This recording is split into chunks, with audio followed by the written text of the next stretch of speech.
TIFU choosing an empty car on a crowded subway. This happened yesterday in NYC. I took the A train uptown from 59th Street as I always do coming home from work. It was relatively busy for a Saturday and there were lots of folks on the platform and already on the train.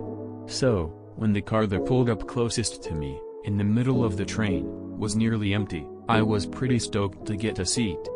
Stepping onto the car, I noticed all of the windows were open, which is weird for a cold January day. Then, as the doors closed behind me, I smelled it. I imagine it would have hit me sooner, but masks delay these things, I guess. The smell was a putrid mix of primarily urine with notes of vomit and a distinct fecal finish. Oh no, I thought. My eyes dart around the car to find the source of this olfactory abomination. The first thing I find is one of the benches has been used. This long seat was defiled. It, and the floor around it, were covered in what was unmistakably bodily, but not immediately specifically identifiable. The smell is making me retch in my mask. I find a seat.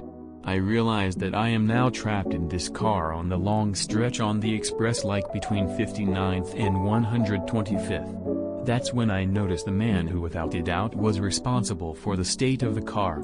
He is drunk and unshowered. He is stumbling, dancing, to music only he can hear around the car. Stomping through his own mess and tracking it throughout the car. By some feat of gravity defiance, the man does not fall over when the train lurches to the side. I am not completely alone on the train with this man. There are others who made the mistake of getting on this empty car on a packed train. We were all greedy, foolhardy. 125th approaches. I weigh my options. I can leave this car and run to another. There's a small chance I don't make it to the other car and miss the train. There's a large chance I don't get a seat. The alternative is me quite possibly being alone in this car on my way to Dickman/200th. The man is now banging on the windows. I decide to risk it.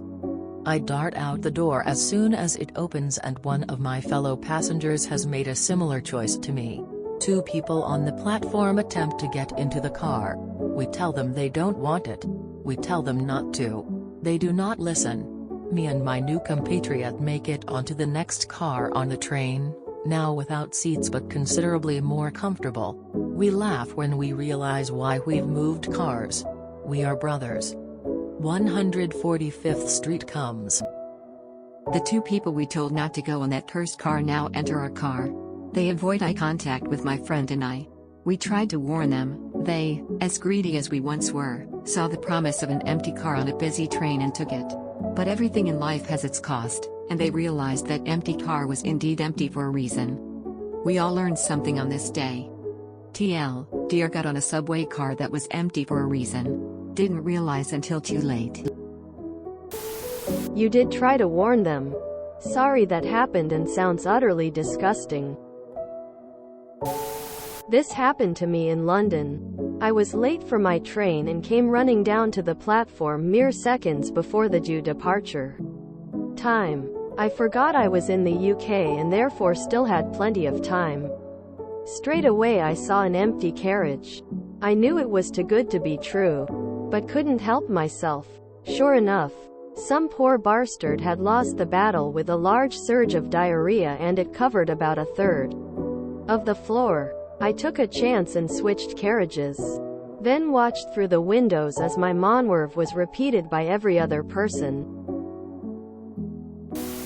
Happened to me in Chicago. Though sadder. The culprit was a homeless person with what looked like an open, rotting wound on their leg. It smelled like a corpse in there. My wife, my colleague, their friend, and I were all headed eastbound. About 9 p.m. on Interstate 84 in Portland, Oregon. A few months back, we were at about 60th Avenue. The light rail line parallels the interstate and has a stop at 60th. There was a train approaching the station, and we noticed there was a guy at the front of the train, just outside the operator cab, buck-ass naked. There were other people in that car, apparently ignoring him. Or he'd just started and they didn't have a chance to move. Regardless, I was so grateful I wasn't on there. Been there and even posted on Reddit about it once. I think the thread was titled something like, "What's the worst thing you've ever smelled?" Quote, "Always avoid an empty car. Also be wary if you see several passengers walking between cars to get into yours. Trouble may follow them. Never get on the empty car when the train is otherwise crowded. It is always empty for a reason, and that reason is never good."